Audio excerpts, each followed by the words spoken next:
گھر کی خواتین صبح جب اٹھیں تو اس عمل کو ضرور کریں۔ اس عمل کو کرنے سے انشاءاللہ بفضل خدا گھر سے پریشانیوں کا خاتمہ ہوگا، لڑائی جھگڑے ختم ہوں گے، بچوں کی حفاظت ہوگی، گھر کی حفاظت ہوگی، بیماریوں سے شفائیں ملیں گی، چوری ڈکیٹی سے رب تعالیٰ آپ کو محفوظ رکھے گا، دشمنوں سے حفاظت میں رہیں گے۔ اور بھی اس عمل کو کرنے کے بے شمار فائدے ہیں۔ اس عمل کو، اس وظیفے کو روزانہ پڑھنے کا معمول بنا لیں۔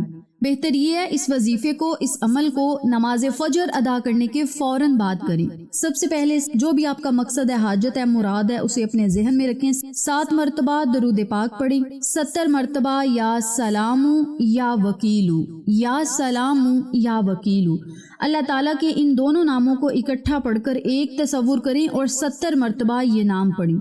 پھر 7 مرتبہ آیت الکرسی پڑھیں اور 7 مرتبہ سورت اخلاص پڑھیں، 7 مرتبہ ہی سورت الکوثر پڑھیں۔ آخر میں پھر 7 مرتبہ درود ابراہیمی پڑھیں۔ پھر اللہ تبارک و تعالی سے خوب دعائیں کریں، برکت کے لیے، کامیابیوں کے لیے، خوشیوں کے لیے، پریشانیوں، لڑائی جھگڑوں کے خاتمے کے لیے، بچوں کو نیک و صالحہ بنانے کے لیے، بچوں کی حفاظت کے لیے، بچوں کے حافظے کو مضبوط کرنے کے لیے، بیماریوں سے چھٹکارا پانے کے لیے، اور سب سے بڑی بات دشمنوں کی دشمنی سے بچنے کے لیے۔ اس عمل کو، اس ذکر پاک کو جو بندہ روزانہ صبح اٹھتے ہی اس عمل کو کر لے گا، انشاءاللہ کامیابیاں اس کا مقدر بن جائیں گی۔ بہتر یہ ہے جب خواتین نماز فجر ادا کریں تو اس عمل کو فوراً کر لیں۔